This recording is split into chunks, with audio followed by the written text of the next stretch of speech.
Bienvenidos nuevamente, amigos televidentes, a otra sección de su programa Viva Mejor. Hoy estamos llenos de mucha alegría porque tenemos de nuevo con nosotros al doctor Pérez Hernández. Doctor, bienvenido. Muchas gracias, para mí es un placer estar aquí entre todos ustedes. Es parte de la familia, como ustedes saben, estuvo muchos años entre nosotros y de nuevo ha dejado muchas cosas para estar acá y de verdad que le agradecemos mucho su presencia, ¿no? Gracias. Y vino a hablarnos de un tema muy especial, un tema que es muy importante, está muy en boga, del que se está hablando mucho, pero que aún conocemos muy poco, y es el tema del autismo, ¿ok? Y hemos traído a quien yo considero uno de los mayores conocedores, uno de los mayores expertos del autismo en nuestro país. Y por eso hemos aprovechado al doctor Pérez Hernández para tratar este tema en nuestro programa Viva Mejor.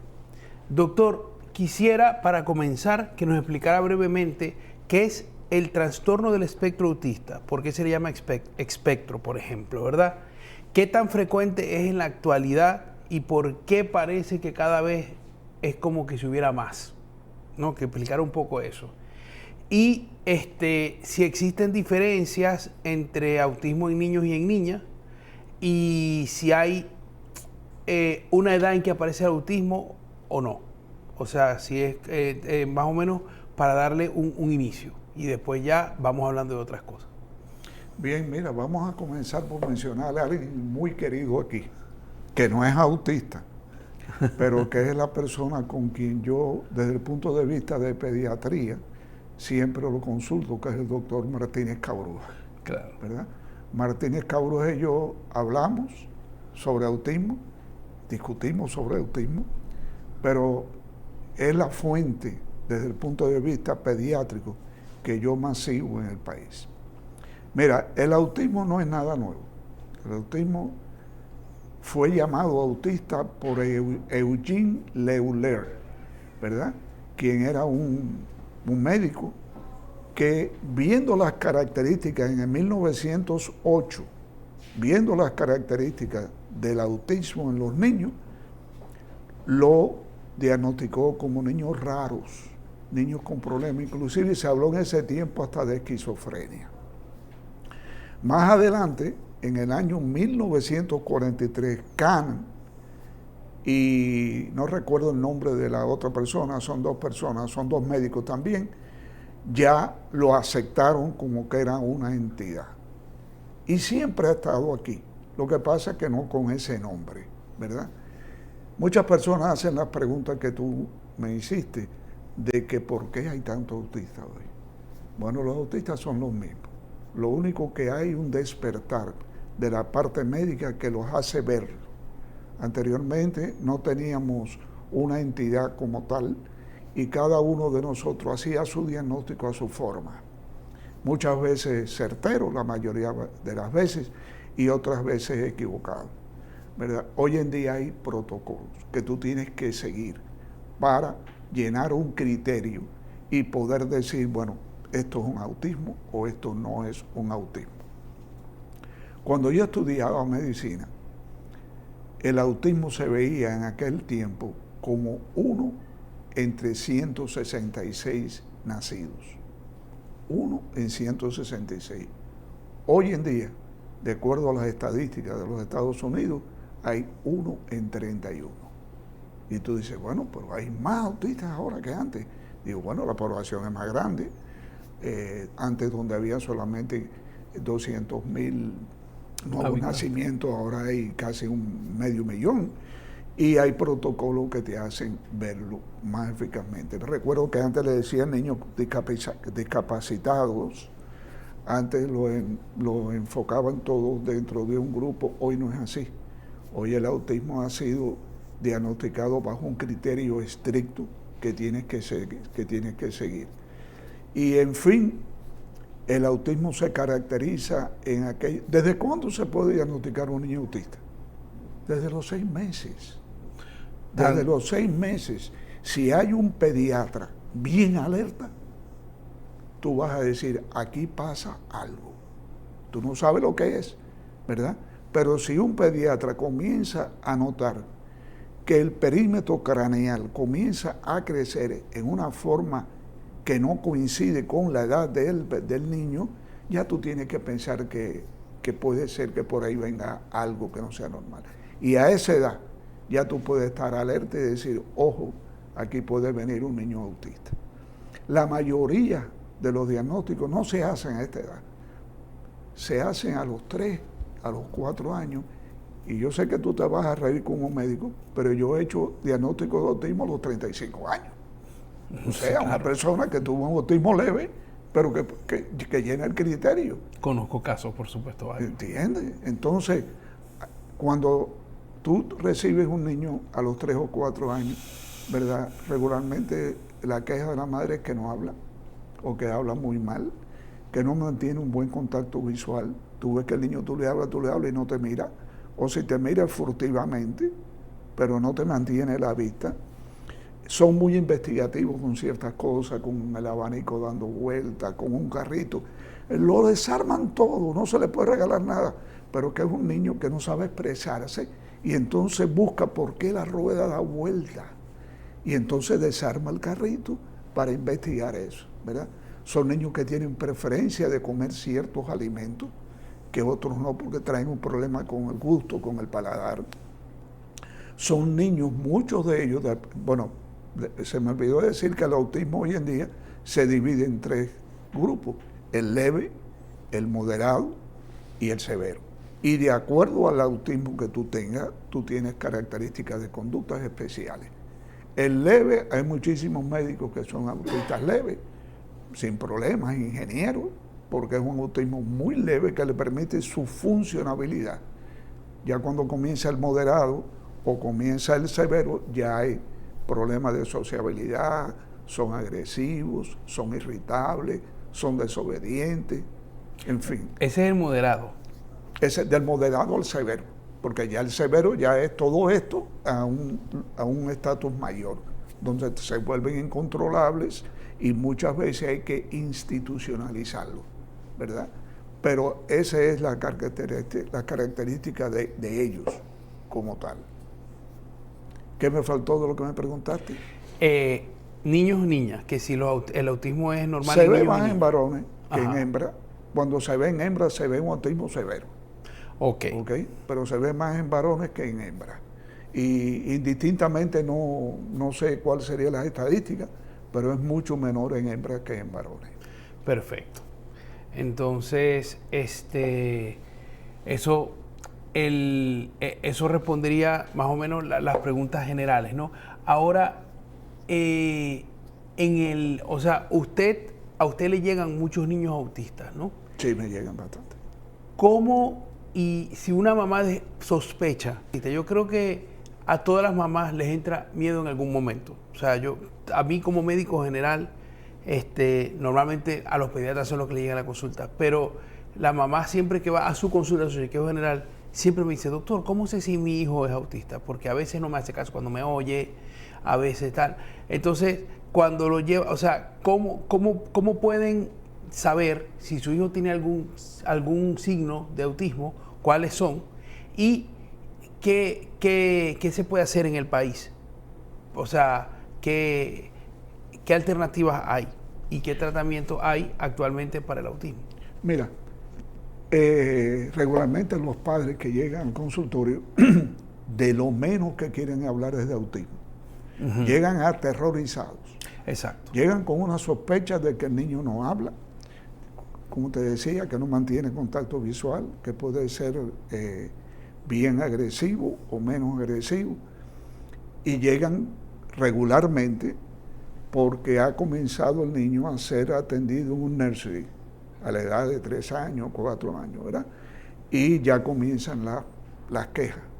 Usted debiera visitar a un médico, el niño es muy agresivo, es muy inquieto, es muy hiperactivo. No hace caso. En fin, entonces llegan, y hay quienes ven un programa de televisión como este, ven que estamos hablando de autismo, lo asocian con el niño y llegan pensando, pero no quieren hablar. Inclusive hay madres que te dicen, si usted cree que mi hijo sea autista, no me lo diga, dime tú qué problema.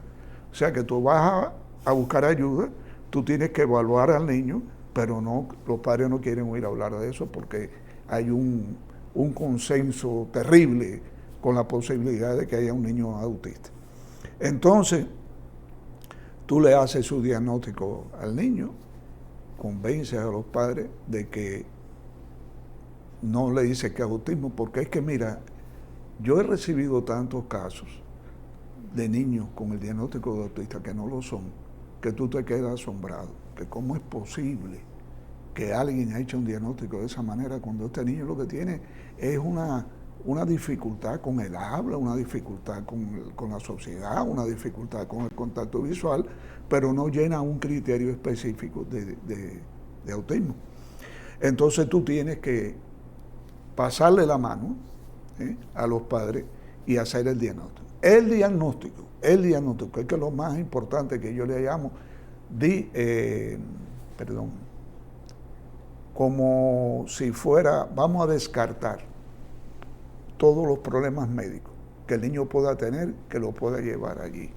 Entonces tú tienes no solamente hacer las analíticas, los estudios, sino tienes que mandar a hacer un audiograma, un estudio de la visión y el estudio genético.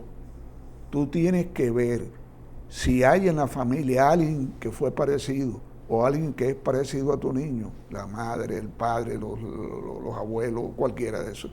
Si hay uno solamente, yo lo mando a hacer en todo, pero si hay uno solamente parecido al niño o que fue parecido al niño, es importante mandar el examen genético, un cariotipo. Y no solamente el cariotipo. Ahora hay un estudio hace varios años que se llama el ARRAI. El cariotipo te dice la cantidad de cromosomas que hay, pero no te señala si los cromosomas están intactos. No te señala si le falta un fragmento al cromosoma que puede dar con un diagnóstico y no ser autismo, sino ser este problema del niño en particular. Y la dificultad que tenemos es que los seguros médicos no cubren ese examen y que es carísimo, es bien caro. Pero todo padre, toda madre que tenga un niño autista, no importa si es leve, moderado o severo, debe de alguna manera hacer el otro examen, porque eso te pudiera aliviar no solamente la carga de saber que no es autista, sino también te pudiera aliviar la carga tan grande que tiene ese niño, que a lo mejor lo están tratando para otra cosa que no es. Y estamos hablando alrededor de cuánto, doctor, este examen de precio. Creo que cuesta 17,000 pesos. Ok. Creo que cuesta, cuando un cariotipo lo que cuesta son 6, 7, depende. Sí, claro, pero tampoco estamos hablando de 100,000 pesos. O sea, no, estamos hablando entre 17 y 20 y algo. Okay. Estamos hablando. Pero que hay muchas personas, como yo digo. Es un sueldo de una persona, de mucha gente. Ahí está. O sea, el hijo de Machepa aquí no cabe. Claro. Entonces tú lo tienes al hijo de Machepa, al pobrecito o la pobrecita, en el nivel de estadística, proyectándose ahí, pero en el nivel de diagnóstico de tratamiento está olvidado. Y aquí no hay la forma de hacerlo. Estos son estudios que se hacen fuera. Entonces, doctor, ¿y qué alternativas tenemos en este país? Y una pregunta con respecto al diagnóstico, perdón, todavía, ¿verdad? Todo lo que se parece al autismo, que no lo es, ¿qué puede ser? O sea, ¿cuáles son como los diagnósticos diferenciales? O sea, que le llegan, doctor, yo creo que mi hijo es autista. O sea, ¿qué se parece al autismo? Bueno, todo el médico debe pensar en autismo para ver autista. Okay. Si tú no tienes en mente pensar en autismo, tú no vas a ver muchísimos autistas. No lo vas a ver, ¿verdad? De ninguna manera. ¿Qué es lo que se parece al autismo? Muchísimas cosas. En los Estados Unidos te enseñan que tú debes tener 6 diagnósticos probables. Que no basta que tú digas descartar autismo. O sea, descartar autismo y ya. El autismo no se parece a otras cosas. No. Tienes que descartar de acuerdo a la conducta del niño o de la niña, tienes que descartar así, hablando generalmente, del déficit de atención e hiperactividad, que se diferencian en muchísimas cosas, pero tienes que pensar en él, porque es posible que tengas un diagnóstico genético que te acerque más al déficit de atención e hiperactividad que al autismo. tiene que descartar de algo que no se habla en este país, del trastorno de personalidad esquizoide, que de eso no se habla. ¿Y cuántos pacientes tengo yo que tienen este diagnóstico? Es más, tengo hasta un grupo de terapia de adultos que son esquizoides. Wow. Y son funcionales. Y son funcionales perfectamente, con sus dificultades, con sus conductas, con sus arrebatos, con sus imprecisiones, pero son gente que son funcionables.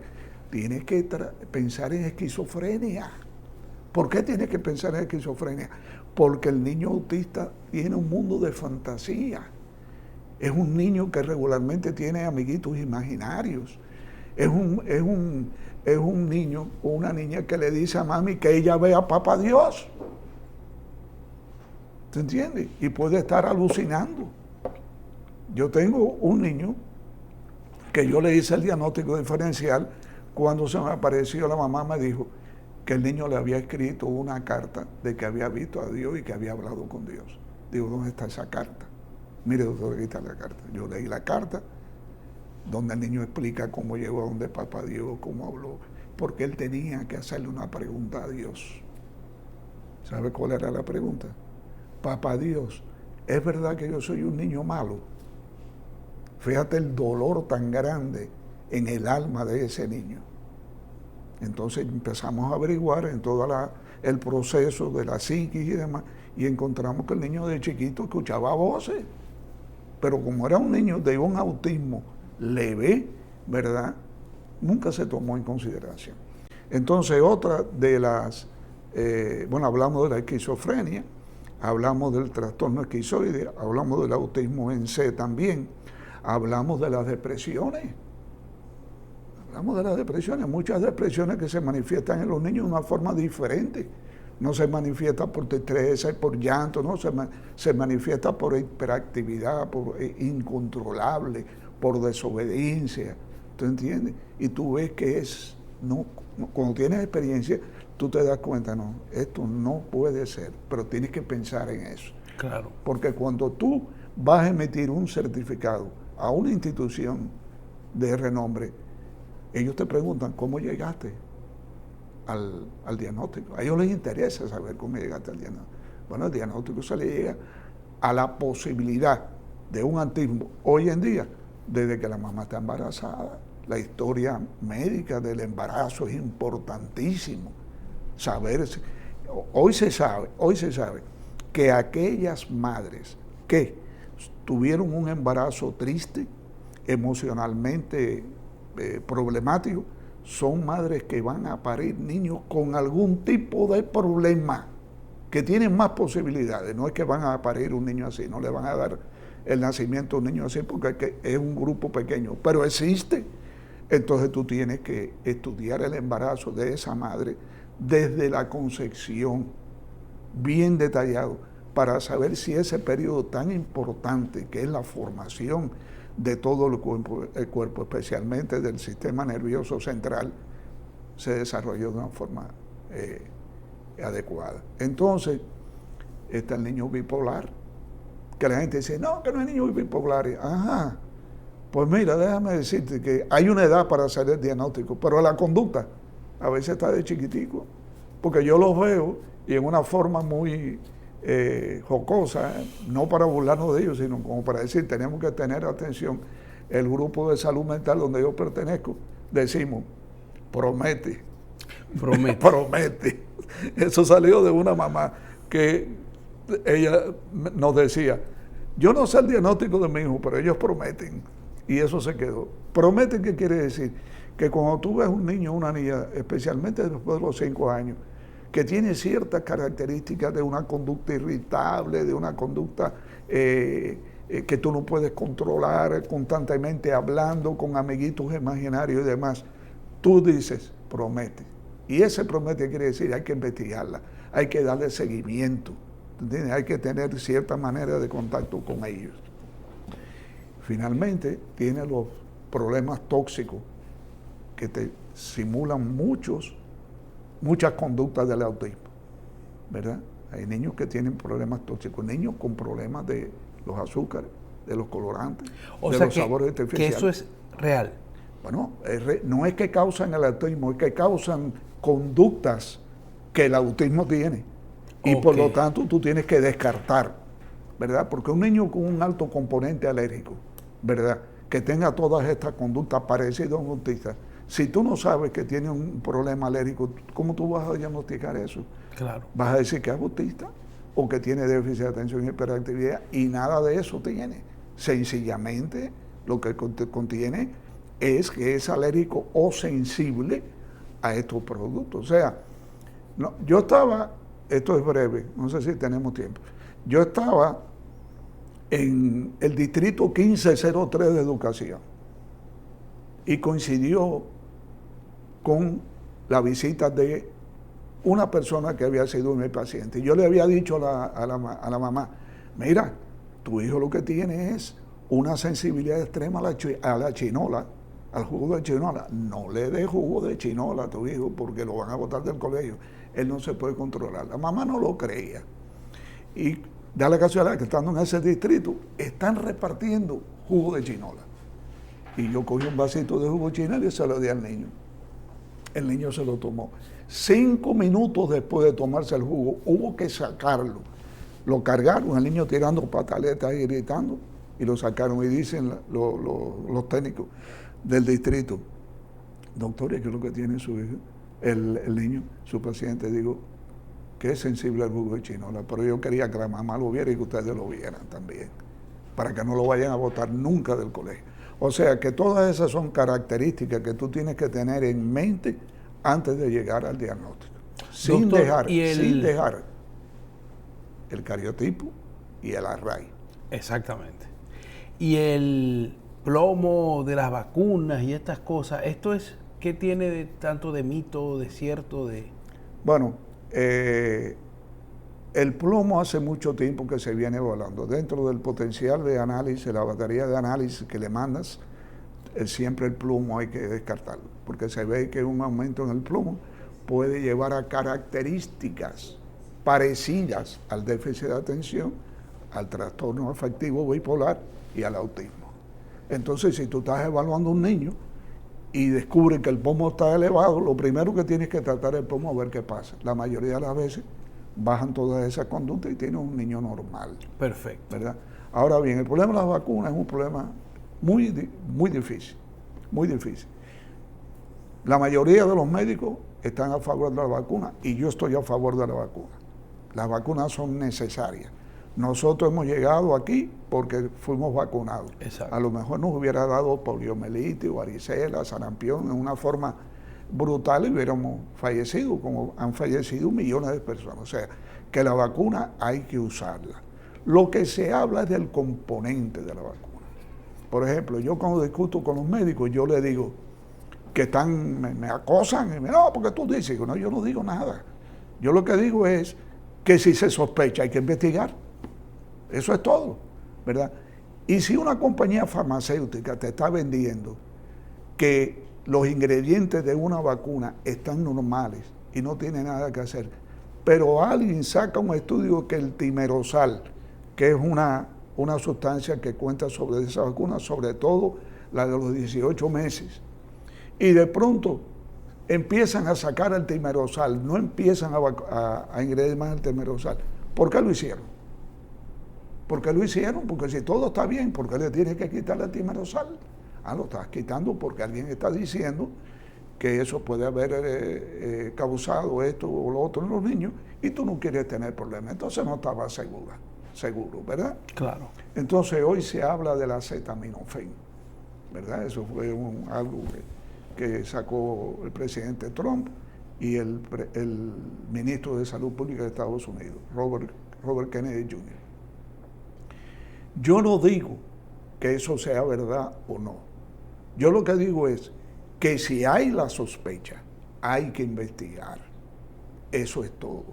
Se dice que hay una gran incidencia de madres que tienen un hijo con autismo o una hija con autismo si han tomado acetaminofén durante el embarazo.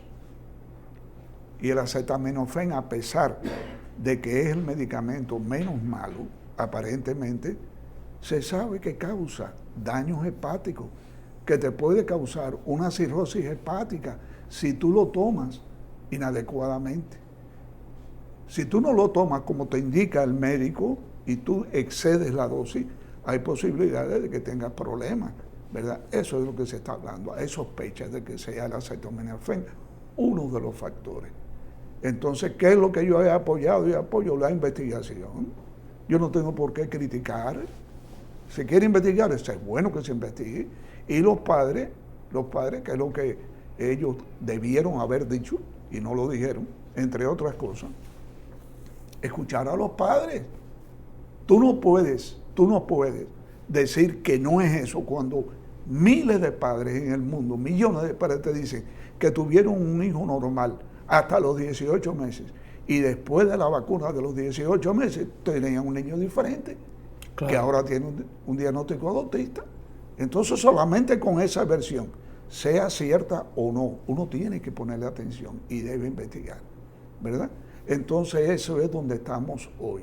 Estamos en el problema de las vacunas o de los ingredientes, porque no son las vacunas, Miguel Ángel, solamente, también son la cantidad de vacunas que se ponen juntas, que cuando tú sumas la cantidad de aluminio que pueden tener, la cantidad de aluminio es tóxico para cualquiera y eso puede estar haciendo daño. Hace algunos años los pediatras cuidadosos, como yo digo, en vez de poner 6 vacunas en una, lo ponen de 2 en 2, sí, que es igual y no estás comprometiendo nada y además te das cuenta si una de las vacunas ha sido la que realmente ha provocado un cambio. De hecho, yo me acuerdo que cuando yo estaba pequeño, tú ibas cada mes. Sí, claro. No había tantas vacunas tampoco. Exacto, sí, pero además era mensual, no era cada 2 meses. Sí. Entonces ahora es una cosa que con 6 letras, ¿no? Sí, sí, es así, se habla, yo no tengo los datos, quizás a Fran debieran invitar a Fran Martínez Cabruja porque hable de la vacuna y de la seguridad de la vacuna, te pueda decir, lo invitaremos. Porque hay gente que dice que se ponen hasta 80 vacunas, no sé en qué tiempo de vida, ¿tú entiendes? Es una barbaridad, sí, una barbaridad enorme. Entonces, espaciar la vacuna es otro de las medidas que se ha tomado para ayudar en este diagnóstico. Entonces, claro, sí, porque este tema preocupa mucho a mucha gente, ¿no? El de las vacunas. Doctor, entonces vamos a ver, ya hablamos un poquito de los diagnósticos diferenciales del autismo, ¿no? O sea, hay cosas que se parecen al autismo y hay que descartarlas. Gracias a Dios, en este país tenemos médicos especialistas como usted y otros. Hay mucho, aquí hay un personal muy bueno. No hay que ir afuera para buscar diagnósticos. Exactamente. El personal médico de este país no tiene problema. Sí. Y tenemos diagnóstico de autismo, ¿verdad? ¿Qué alternativas de tratamiento, o sea, cómo hay posibilidades de mejorar el autismo? Mejorar la conducta. De mejorar, exactamente. O sea, los niños pueden mejorar, los niños no mejoran. O sea, ¿qué esperanza tiene un padre? O sea, es lo que quiero que hablemos, ¿no? O sea, cuando a un padre le dicen, o sea, ahorita hablamos, usted nos decía, ¿verdad?, que a un padre le cuesta mucho oír este diagnóstico, sí, ¿no?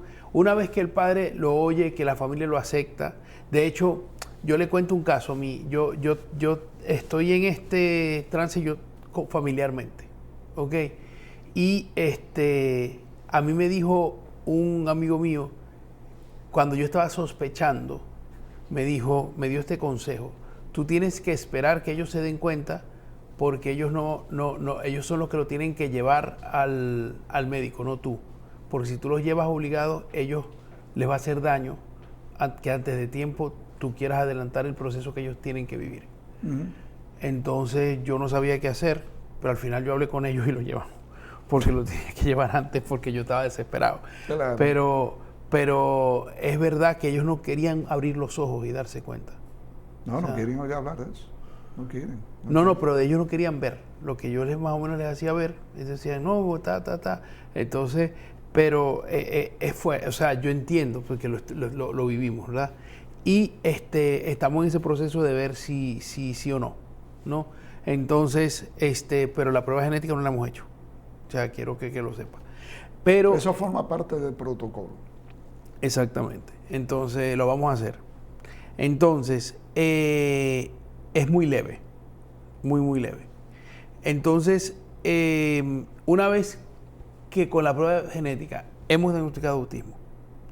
¿A través de una prueba genética? Sí, o sea, que ya está diagnosticado. Okay. ¿Qué esperanza, o sea, o sea, si un niño autista en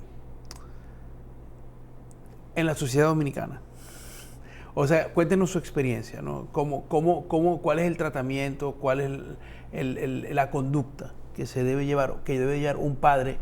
¿Cuál es una familia? ¿Cómo tiene que actuar ante la sociedad dominicana con un niño autista? O sea, esto es la parte del programa que yo creo que es más importante y que quiero que nos concentremos un poco aquí en consejos. Bueno, mira, tú conoces a un hombre que es autista y que es multimillonario. Tiene un autismo leve que se llama Elon Musk. Sí. Elon Musk es el prototipo de un niño autista leve que anteriormente le llamaban el síndrome de Asperger, porque fue este médico quien descubrió ese tipo de características. Lo más importante es trabajar primero en las dificultades que tenga el niño. Muchos de ellos tienen dificultades en el habla, otros no, otros muy leves en el habla, o en la conducta, o en las diferentes manifestaciones de lo que es el síndrome, o lo que tú me preguntaste al principio, el TEA, que es el trastorno del espectro autista. Si el niño tiene dificultad en el habla, hay que trabajar rápidamente en el habla, porque una vez que el niño aprenda a hablar, si su aparato fonológico está bien, debe aprender a hablar. Y una vez que comience a hablar, ya el niño deja muchísimo de las actividades y de la conducta. Por ejemplo, un niño autista que no hable, te coge de la mano y te lleva a la nevera para que tú le des la leche. Pero un niño que hable te dice, papá, dame leche. Y ya no tiene por qué ponerse nervioso ni ponerse ansioso. Hay que trabajar en las dificultades. Hay que tratar de descubrir el don. Todos vienen con un don. Todos tienen una característica como Elon Musk.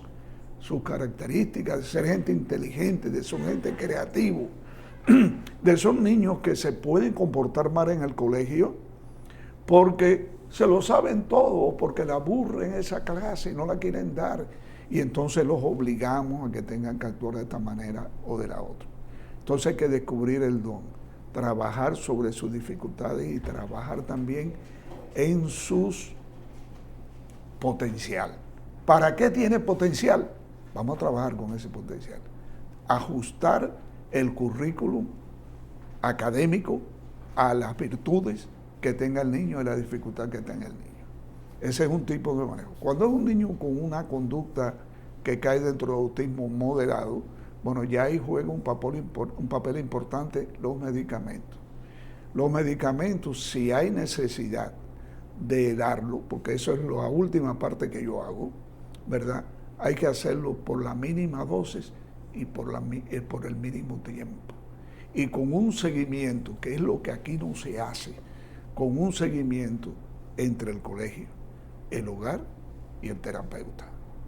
Tú tienes que verlo con regularidad. Tú tienes que incluirlo en la terapia social. Tú tienes que ese niño participe de las áreas deportivas y empezar a observar al niño siempre mirando cuáles son sus déficits para poderlo ayudar, ¿verdad?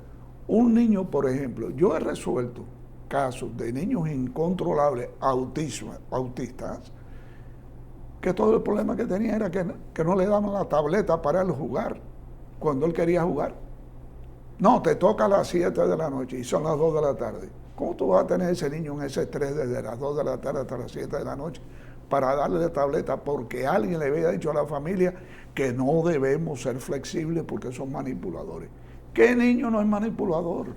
Todos son manipuladores, tratan de obtener sus cosas a su manera infantil. Entonces, a los niños que necesitan medicamentos, hay que tener mucho cuidado porque todos estos medicamentos son tóxicos, todos. Entonces, muchas veces nosotros indicamos una receta y no le explicamos a los padres léase el prospecto. ¿Qué prospecto? Está bien, tú se puede leer el prospecto, pero ¿cuáles son los síntomas de ese prospecto que tu hijo o tu hija está haciendo? Estos medicamentos pueden afectar el hígado, pueden afectar el páncreas, pueden afectar los riñones, pueden afectar el sistema nervioso central. ¿Qué otra cosa que es muy beneficiosa en muchos niños? La alimentación. Exactamente. ¿Qué tipo de alimentación debe llevar? ¿Cuáles son los alimentos que no tolera, los que le gusta? ¿Cuáles son los alimentos que pueden aumentar el glutamato? Que no se habla de eso. El glutamato no debe pasar al sistema nervioso central en una forma excesiva. Pero cuando tú comes muchas comidas que tienen glutamato, no voy a decir los tipos de restaurantes para no hacer bulla, tienes que vigilar que si esas comidas son altas en glutamato, tu hijo no las debe consumir constantemente. La puede utilizar en momentos precisos, pero no constantemente. ¿Por qué? Porque el glutamato altera la colina intracerebral, que es la que transmite el impulso de una neurona a la otra, y ya comienza con una disfunción colinérica que tú tienes que saber, porque eso es lo que aparece dentro de lo que es el despistaje médico. Claro, doctor, y cuando el problema es que el niño tiene una selectividad de alimentos, Sí. que tienen glutamato, que es lo normal en los niños autistas, que lo que comen es pollito. Sí, comen cosas dañinas. Sí. Bueno, tienes que inventar. Claro. Tienes que inventar, tienes que tratar, para eso el nutriólogo forma parte importante. Exactamente. Porque este es un diagnóstico que requiere un tratamiento multidisciplinario. Yo cuando ya llega a la parte de la comida, yo le hago a la familia la historia y le digo, tiene que haber un nutriólogo. Y entonces me comunico con el nutriólogo y le digo lo que está pasando para que lo maneje, ¿verdad? Entonces, el ejercicio es la otra parte. El ejercicio es importante, la libertad del niño de gritar si quiere gritar, de llorar si quiere llorar, de golpear si quiere golpear, y cómo manejar cada cosa si aparece. Para eso están los terapeutas, para decirte, mira, cuando hagas esto, hay que hacer esto, a ver si funciona, porque lo que puede funcionar para un grupo de autistas no funciona para otro. Entonces tienes que explorar, por eso son las visitas regular. Sobre todo, Miguel Ángel, es importante, esto tengo que decirlo. ¿Quién le ha dicho a los padres que cuando tu hijo pasa al consultorio de un terapeuta, cualquiera que sea, y está 45 minutos o 60 minutos con un terapeuta, los padres no pueden preguntarle al terapeuta qué pasó? Tienen que preguntarle al terapeuta qué pasó. ¿Qué usted hizo con mi hijo, con mi hija durante una hora? ¿De qué hablaron? ¿Qué hicieron? Enséñeme. ¿Tú entiendes? ¿Y qué voy a hacer ahora durante los 3 o 4 semanas que no lo va a ver? ¿Y cuál es la tarea que me llevo para tratar? Por supuesto. Bueno, eso no se hace. Hay gente que lo hace, yo lo hago, pero hay mucha gente que no lo hace. ¿Entiendes? Y la comunicación entre los terapeutas. Si hay un nutriólogo que está tratando, tú tienes que hablar con el nutriólogo, porque tú eres el médico de cabecera. Tú tienes que no esperar que te llame, no, yo llamo. Tú me refieres a un paciente y lo primero que yo hago, cuando ese paciente abandona mi consultorio, gracias, Miguel Ángel, ya recibí el paciente, esto y lo otro, y vamos a trabajar con él. La comunicación entre los profesionales no se hace. Eso es verdad. ¿Tú entiendes? Es una cosa increíble. Yo cuando fui director de salud mental de la Plaza de la Salud, que tuve 12 años, yo me caractericé para cuando llegara un paciente con un problema psiquiátrico a emergencia, que los residentes me llamaran y me dijeran el nombre del psiquiatra que lo atendía. Y lo primero que ustedes hacen es llamar a ese psiquiatra y decirle al psiquiatra que su paciente está ahí, que qué es lo que él quiere que se haga, que lo remita a alguna parte o no, porque tiene que haber comunicación. Entonces, en el tratamiento multidisciplinario de cualquiera de estos pacientes, es importante la comunicación entre ellos para poder ayudar de una forma efectiva. Excelente. Ellos cambian, ellos mejoran, ellos aprenden. Yo le digo a los padres, recuérdense cuando su hijo tenía 6 años y la conducta de hoy que tiene 15. Dime, ¿no cambiaron aquellas conductas? Pues estas también van a cambiar. Es importante el seguimiento. Excelente. Doctor, para cerrar, porque tenemos que cerrar, ¿con qué palabras quieres cerrar este programa? Porque Bueno, ha sido, bueno, yo creo que hemos abarcado mucho, ha sido beneficioso y le agradecemos muchísimo. Yo estoy altamente emocionado, yo creo que hemos cubierto bastante. Que no pierdan las esperanzas, que está ahí en el perfil del horizonte, está la solución para la mayor de estos problemas, por lo menos para una mejoría increíble.